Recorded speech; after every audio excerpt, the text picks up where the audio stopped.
Africa News 7. Notre invitée ce soir, Anne-Claire Legendre. Bonjour, vous êtes porte-parole du ministère des Affaires étrangères, ministère français des Affaires étrangères. Merci d'avoir accepté notre invitation. D'abord, peut-être une première réaction aux violences ce soir à Ouagadougou.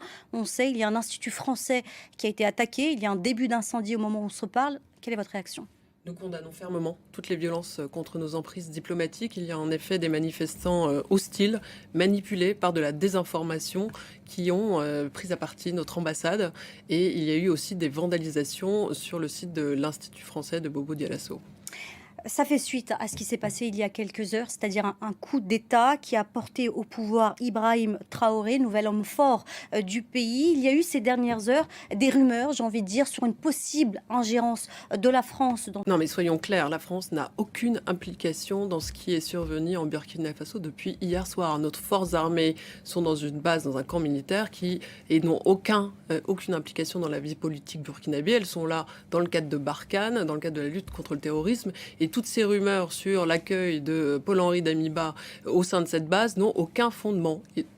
Paul-Henri Damiba n'a jamais été accueilli sur cette base, il n'a jamais été accueilli sur notre ambassade. Est-ce que vous avez des informations sur l'endroit où il pourrait se retrouver actuellement ? Est-ce que vous savez où se trouve l'ancien président, on peut dire, du Burkina Faso ? Absolument pas. Et je constate qu'aujourd'hui, la situation sur le terrain à Ouagadougou est extrêmement confuse. Il y a eu des déclarations diverses de différents acteurs. Ce qui importe aujourd'hui, c'est du calme, pas de violence contre notre ambassade. Nous condamnons extrêmement fermement ces violences. L'ambassade de France prise pour cible samedi en fin de journée à Ouagadougou. Signe de la tension et de la confusion persistante dans la capitale burkinabé au surlendemain d'un coup d'État non abouti qui a révélé des dissensions au sein de l'armée et accru des récriminations contre la France. Actuellement, nous avons des soldats très bien aguerris qui ont pris le pouvoir, que nous allons soutenir jusqu'à ce que le terrorisme soit bouté hors de notre pays. Mais aussi de soutenir la CEDEAO. Vous savez que la CEDEAO s'est exprimée dès hier soir, mais aussi l'Union africaine. Elle a condamné ce coup d'État. Condamné ce coup d'État, mais aussi pour appeler un retour à un accord qui avait été mis en place par la CEDEAO et soutenu par toute la communauté internationale pour un retour à l'ordre constitutionnel. Alors, on l'a dit un peu plus tôt, l'Institut français a été attaqué, il y a un début d'incendie. Il y a tout de même une communauté française qui vit au Burkina Faso. France 24 est une chaîne très suivie en Afrique. Est-ce que vous avez un message à leur faire passer ce soir ? Absolument. Donc, nos Français au Burkina Faso sont évidemment suivis au plus près par notre ambassade et par le centre de crise ici à Paris. Il y a eu des consignes déjà qui leur ont été adressées dès hier soir de maintenir la plus grande vigilance face à la situation sur le terrain. Plus grande vigilance, restez chez vous, et nous sommes en contact étroitement avec eux par le biais de notre ambassade qui a ouvert une cellule de crise ainsi que le centre de crise à Paris. Alors vous l'avez dit un peu plus tôt, plusieurs acteurs de ce putsch ont pris la parole ces dernières heures depuis Ouagadougou, la capitale. Lorsque nous avons eu tout à l'heure au téléphone le chef de cette junte au pouvoir, nous l'avons fait réagir sur un propos. Ils ont dit qu'ils étaient prêts à avoir de nouveaux partenaires pour l'avenir.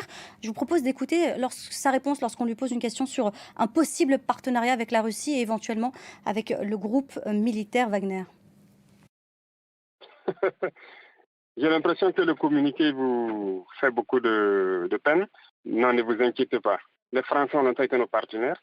Si on a d'autres partenaires aujourd'hui qui peuvent nous soutenir, ne voyez pas forcément la Russie, il y a d'autres puissances. Les Américains sont nos partenaires actuellement. On peut avoir aussi la Russie comme partenaire. D'ailleurs, nous sommes en partenariat avec la Russie. Il s'agit de renforcer. Donc, on peut avoir plusieurs partenaires avec toutes les puissances qui veulent bien nous aider dans cette lutte, dans ce combat. Donc, il ne s'agit pas donc de la France ou d'un problème de Russie ou de Wagner. Anne-Claire Legendre, vous êtes porte-parole du ministère français des Affaires étrangères. On sait la difficulté qu'il y a eu avec d'autres pays africains concernant cette proximité avec la Russie ou avec Wagner. On pense forcément au Mali. Quelle est votre réaction lorsque vous entendez M. Traoré ? Je ne vais pas commenter des propos tant que la situation sur le terrain n'a pas été clarifiée. Je crois qu'aujourd'hui, ce que nous pouvons dire, c'est soutenir les efforts de la CEDEAO, soutenir les efforts d'un dialogue de la part des partenaires régionaux du Burkina pour essayer de sortir de cette crise. Est-ce que ça vous inquiète tout de même d'entendre ça ce soir? Je crois que nous sommes exprimés extrêmement clairement sur Wagner, sur la Russie. Le président de la République a parlé d'une guerre hybride qui a été menée par la Russie sur le terrain africain. On a pu malheureusement en voir les résultats au Mali, en Centrafrique et dans d'autres États. Nous espérons que ce ne sera pas le cas au Burkina Faso.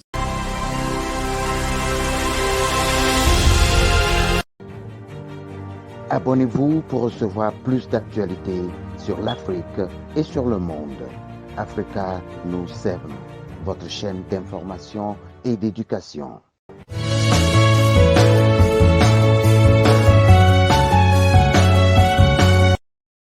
Africa News 7.